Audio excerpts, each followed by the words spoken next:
Mesdames et messieurs, très chers téléspectateurs, salut.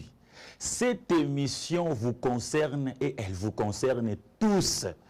Elle concerne les pasteurs, les visionnaires, les ministres des cultes, les fondateurs. Cette édition est pour vous. Alors, sans plus tarder, aujourd'hui, nous allons nous entretenir autour de la question suivante. Les églises face au ministère de la justice en droit congolais. Les églises face au ministère de la justice en droit congolais. Alors, en droit congolais, ou bien en République démocratique du Congo, nous avons plusieurs confessions religieuses. Certes, je ne saurais pas citer toutes ces confessions religieuses, mais je vous citerai quand même quelques-unes. Nous avons l'Église catholique, nous avons l'Église protestante, nous avons l'Église de réveil, nous avons l'Église kimbanguiste ou les kimbanguistes, nous avons l'Armée du Salut, nous avons les musulmans, nous avons les orthodoxes, nous avons plusieurs confessions religieuses. Mais la RDC étant un pays laïque, certes, mais pour réglementer les choses dans ces secteurs de confession religieuse, la loi a accordé aux ministres ayant la justice et les gardes de sceaux dans ses attributions la compétence de gérer les confessions religieuses. C'est pour éviter le désordre.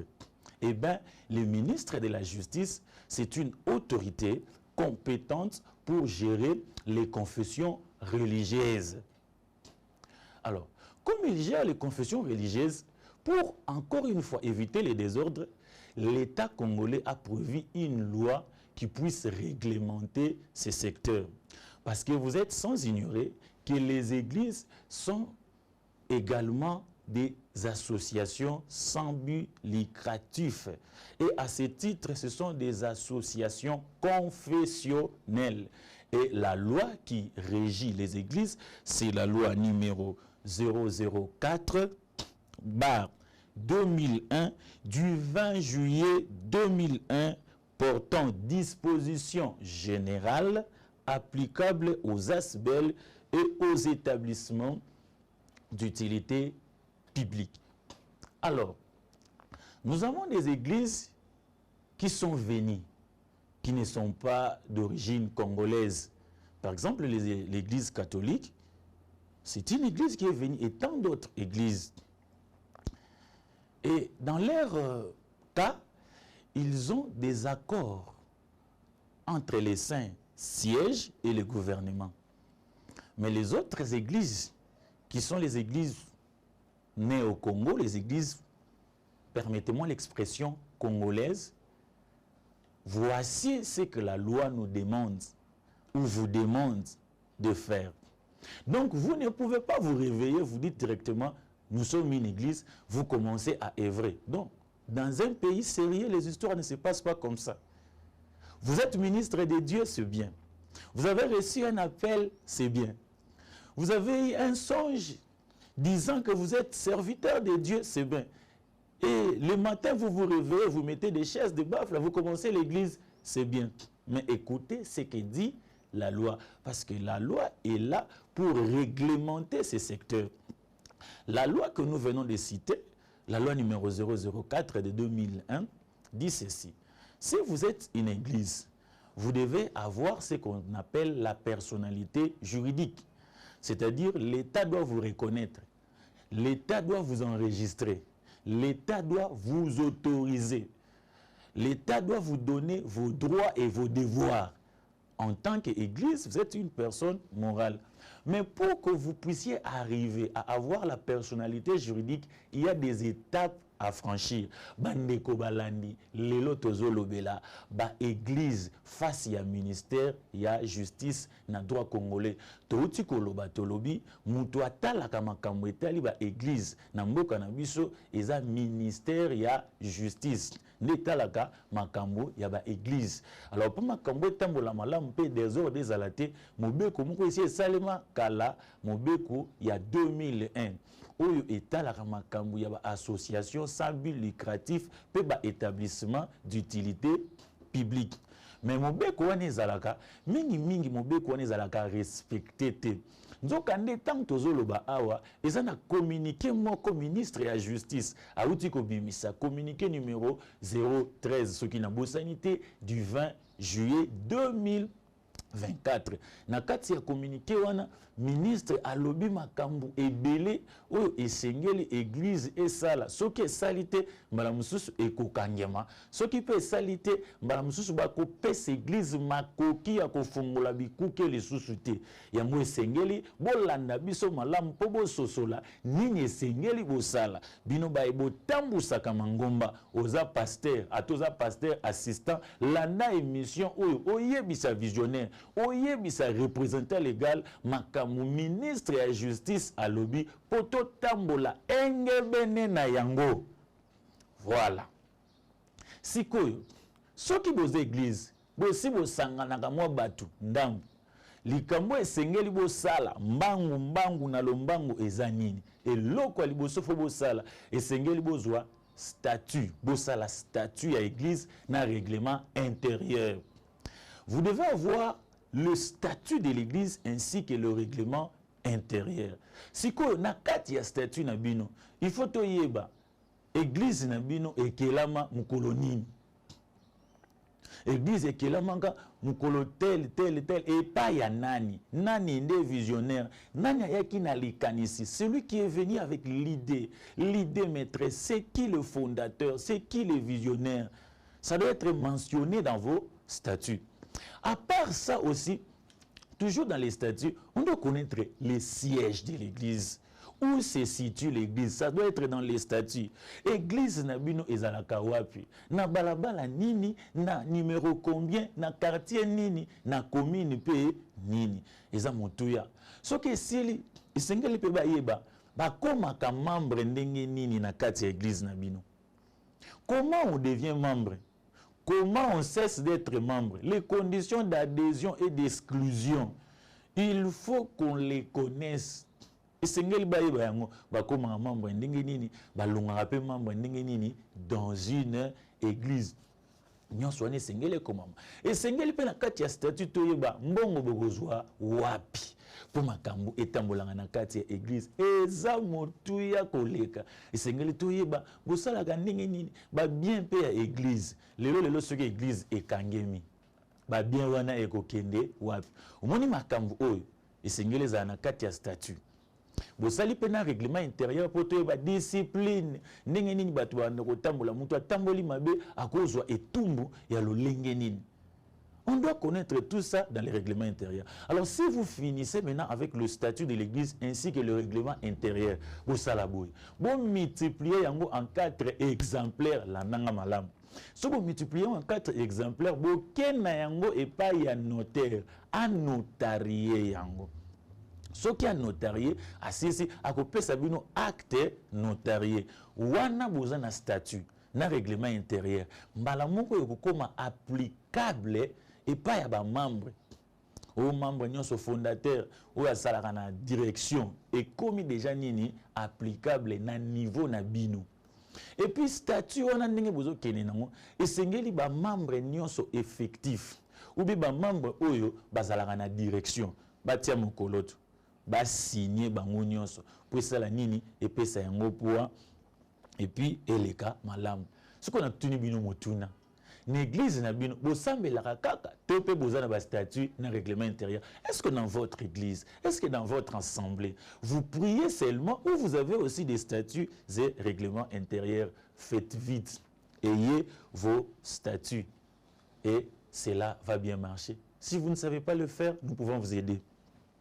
Alors, si vous avez votre statut ou vos statuts de l'église, beaucoup souvent ce que vous communiquez la démarche, il y a une personnalité juridique.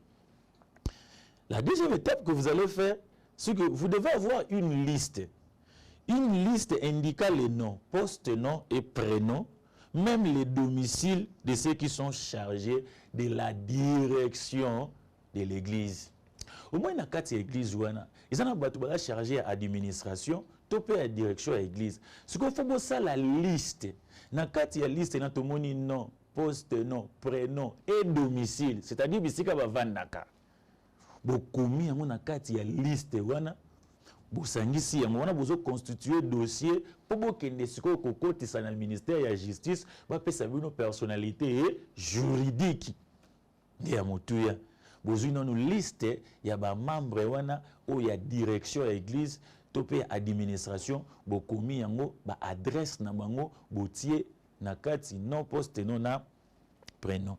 Na sima ya liste wana vous devez encore faire quoi? Avoir des certificats de bonne vie et mœurs de tous les membres chargés de l'administration ou de la direction.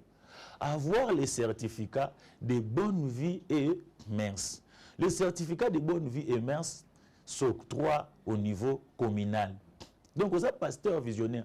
Vous êtes un pasteur visionnaire, vous devez avoir les certificats de bonne vie et mœurs des membres qui sont dans l'administration ou dans la direction de l'église. Les membres là que vous appelez les comités, vous devez avoir pour eux des certificats de bonne vie et mœurs à niveau communal. Si vous avez déjà besoin d'un statut na bino, et ça vous avez un certificat de bonne vie et mœurs, il y a des membres et la direction, et ça et puis vous devez avoir la déclaration relative aux ressources prévues par l'association. Et c'est une ressources mais une déclaration. Si ce qui est sili, vous avez une requête à l'obtention de la personnalité juridique que vous allez écrire en 2 exemplaires. Vous vous adressez au ministre de la Justice. Maintenant, cette requête-là doit être dûment signée par le membre effectif chargé de l'administration ou de la direction de l'église. Donc, dans le cas de la requête, oyo boko komela ministre de la justice pour bosengaye apé sabino personnalité juridique et sengeli ba membre effectif il y a association topé il y a direction ngaki na loba topé il y a administration il y a église ba signer requête wana ils doivent signer cette requête ceux qui va signer yango nde bosangisi na dossier bien sûr boke wapi ko déposer yango na ministère ya justice et bon na ministère ya justice boko déposer yango ka boete et ko senga nini bo futa pe ba frais ya l'état ba ko pesa bino note ya dégerat boke bo sali nini bo futi ba frais ya l'état bo kotisi demande na bino na ministère pe ako étudier demande na bino ce qui a moni ke bo respecter makambo nyonso oye asengaki nde siko ministre ako signer arrêté ministériel octroyant la personnalité juridique à une telle confession religieuse. Dès que vous avez personnalité juridique, vous êtes maintenant soumis à des obligations et vous avez aussi vos droits en tant que personne morale. Ce que personnalité juridique, et d'agapé église makasi, pour nanine, église peut comme on a pour ça, au moins moi, ba fond ou écotac. Moi, ba offrande ou écotac. Ba offrande, ba dîme ou bozoka na église et koki peut qu'on a la déposer na banque. Si que banque avant anbima bongo, a osenga bino bo memelaye exemplaire moko ya nini ya statut na bino pour bosala nini bo déposer yango. Parce que imaginez bozana yango te.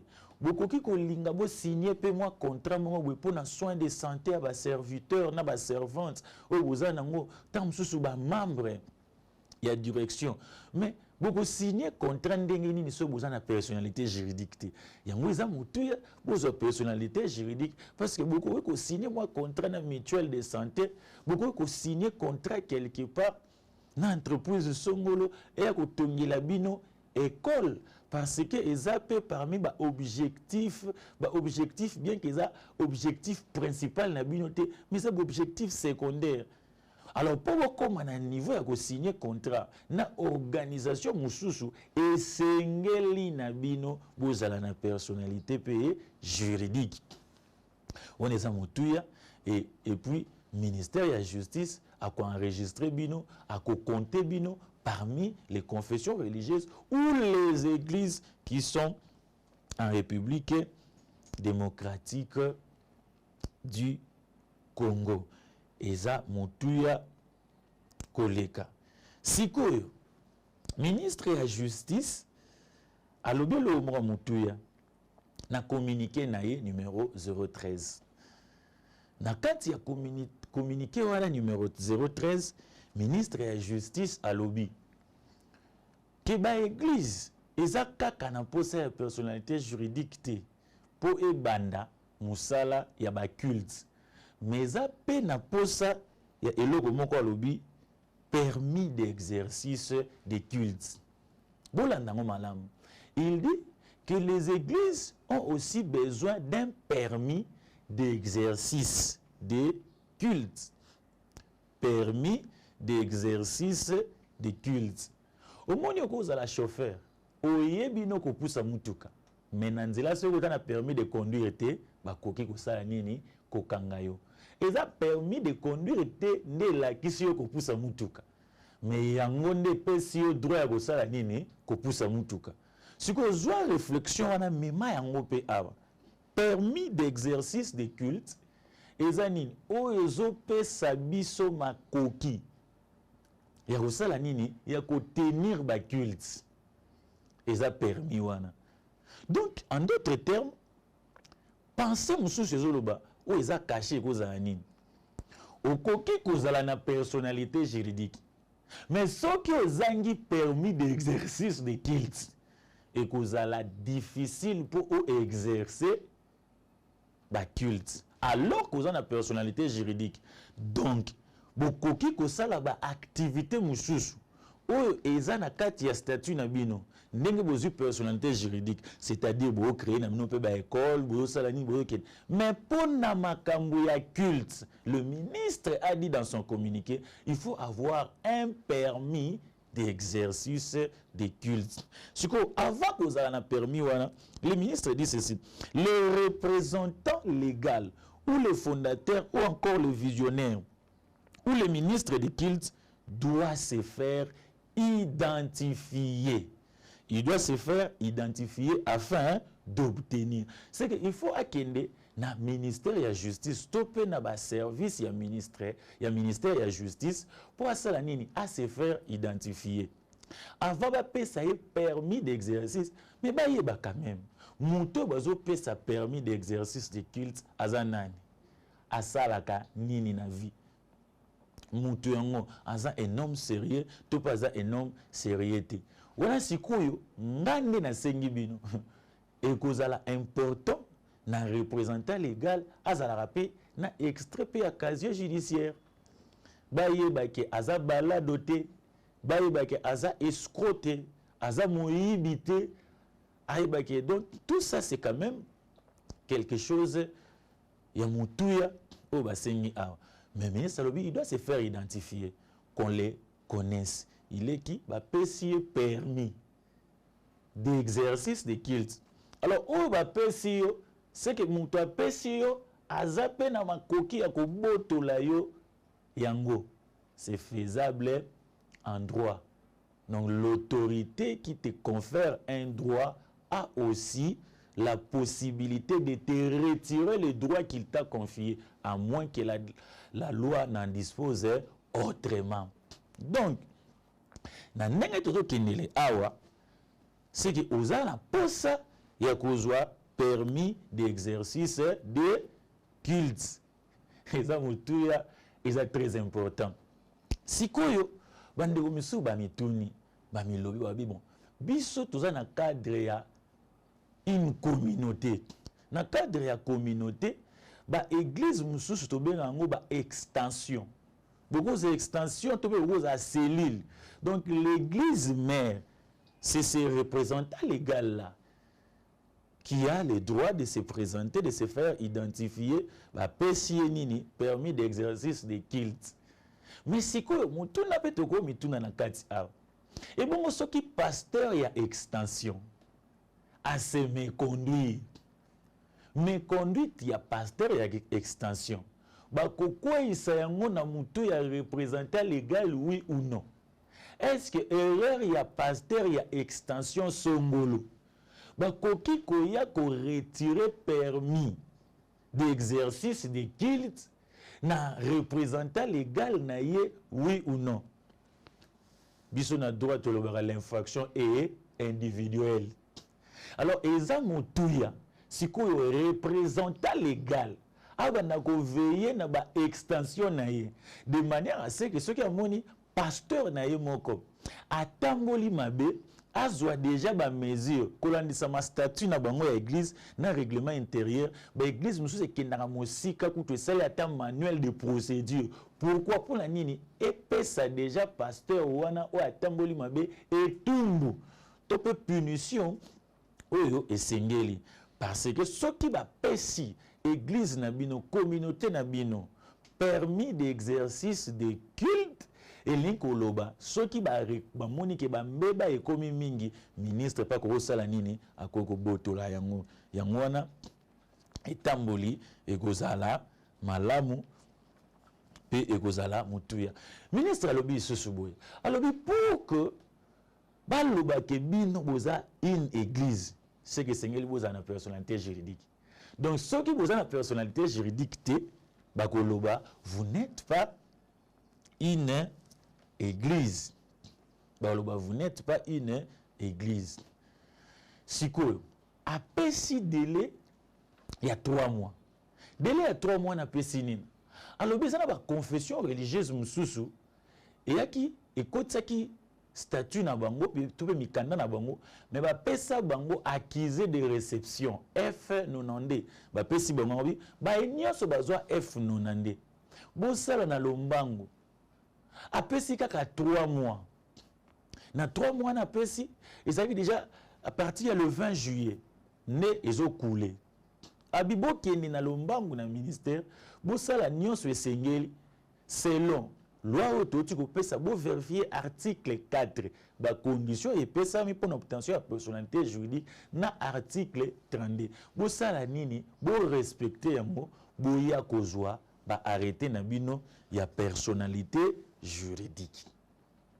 Parce que ceux qui besoin yango te d'après ministre bolongwe na catégorie ya ba église to pa ba confession religieuse. Alors nous devons faire, vous devez faire vite ou faire diligence pour obtenir votre personnalité juridique. Alors le ministre encore dans son communiqué, qu'est-ce qu'il a dit? Il a dit ceci: les assemblées générales doivent se tenir en présence des 2 délégués du ministère de la Justice. Mais on peut encore réfléchir pourquoi le ministre a dit ça. Pourquoi son communiqué dit ça? Que les assemblées générales des églises doivent se tenir en présence des 2 délégués du ministère de la Justice. La présence de ces 2 délégués, ils ont pour vérifier ce qui est assemblée générale nabino et se tenir en conformité na ba article au bino mo boutche na statut na bino tout peu na règlement intérieur. Oui, le bac peut-être assemblée générale et ko se tenir kaka à la majorité soit des 2 tiers. Que assemblée générale et ko se tenir ceux qui battu baza nombre autant bino mo rende bokoma ki ba vérifier. Mais non seulement ça, ezali pe pour vérifier ceux qui besoin respecter mibeko na bino moko. Wana pe balingi balobela au monde a peut-être représentant légal nzamba kozwaye akoki kokufa mais son remplaçant pour ceci s'il y a remplacement nae et koki pe ko respecter statut te yango na présence ya ba délégué au ministère de la justice il faut ezala po batala façon oyo bino botamboli ceux qui vous respecter yango et vous avez malamu. Alors les délégués on les invite, on écrit une invitation et on les envoie pour qu'ils viennent assister à l'assemblée générale. Ah, makambu, izobunga, petit à petit. Pour na bandeko, il y a déco. Ba pasteur ba yebi. Que déco, ils ont service où ils allaient dans la commune. Déco eyaka na mikanda kili kati na l'église. Mikande belé déco eyaka nango. Et puis au mona bato ya déco balobi ndenge zawana esengeli église efuta mambongo moko boya mukewe mambongo do bato église ba makambo na zoloba. Mbongo moko foko futa et il faut que ça la identification songolo papier moko sika ebimi tokende boy. Kaka wana te ba église ebele o ezangi ba personnalité juridique déco pa ko fandisa bango ba sololi ka nayi. Alors ministre et à la justice dans cette attribution le bigwabi déco kokota makambu ya kiltite po eza compétence na yote eza compétence na nga ministre ya justice eza compétence dévolue na ministère de la justice nde wana place likambo ezali sikoyo ba confession religieuse soki emoni bato ya déco baye bayamba bango to bayamba bango te tokosenga na bandeko nyonso ya baeglise baimprime communiqué ya ministère ya justice oyo communiqué numéro 013 soki bamoni bato ya déco baye bapesa bango communiqué wana batanga ke ministère ya justice esengi na déco akota makambo wana te po eza na compétence ya ministère ya nini ya justice ebongo soki déco akoti yango nini ekokoma. C'est vrai communiqué elobi yango te maboye ba ke ministre ya justice akopo pesa injonction na procureur près le tribunal de grande instance ou près le tripé asala nini a régler makambu oyo ekozala mutuya koleka kasi totuni pe soki déco akokota lisusu makambo te c'est que le ministère ya justice a déployer ba inspecteur na partout et bon on a ba province ministère ekosala ndenge nini nyonso wana esengeli ministère pe et tenir compte na yango communiquer ya ministère ya justice esui kaka wana te elobeli makambo oyo etali distanciation elobi église soki église moko eza esika songolo po église mususu eya wana esengeli batanga 500 mètres makambo ya ba église côte à côte esila makambo ya ba église oyo ekabwani kaka na mur mitoyen esala nini esila siko place wana makambo eza avant communiquer oyo ba église mususu ezalaka na moins de 500 mètres basala nini na ba église ezalaka tokopesa réponse na droit tolobaka boye. Il y a un principe qu'on appelle le principe de la non-rétroactivité des lois. La non-rétroactivité des lois. C'est que la loi, en principe, ne rétroagit pas. Mais la loi peut rétroagir lorsqu'elle est douce et favorable pour le prévenu. C'est que le qu'on a communiqué, et Zouami, na mois de juillet, normalement, il faut être la makambu oezoya à partir il y a le 21 juillet matin. Et non makambu salema sima. Papa Lopang. Soki au moins église moko lingi ezo Lopang na yo po e banda ba activité. Yo pekala église mususu na balabala wana. Na Lopang na yo. Distance faut ezala ya 500 mètres. Soki yo ondimi c'est que yo po buki mobeko yo pe commissionnaire soko ke kozwela église lopango na moins de 500 mètres église mususu wana makambo wana etali bino ba pasteur basali ya nzambe soki totosi makambo oyo ekozala malamu c'est-à-dire na distance ya 500 mètres ezo permettre ata baye oyo baza na culte bino pe boza na culte mais ba makelele to pe ba son ya musique na bino ya maté na bino ekutanaka te esanganaka te ça permet aux fidèles de bien assimiler la matière que vous êtes en train d'enseigner. Alors vous avez des préoccupations, vous voulez participer à l'émission, n'hésitez point, il y a un numéro qui est affiché au bas de vos écrans. Nous allons discuter ensemble, envoyez-nous vos questions et nous allons vous répondre au moment convenable. Alors, un pasteur est en train de se poser la question, il s'est dit, nous avons déjà la personnalité juridique. Qu'est-ce que nous allons faire? Oui, vous pouvez maintenant faire votre demande du permis d'exercice du culte au ministère de la Justice. Cette émission n'est pas finie, nous allons nous retrouver au prochain.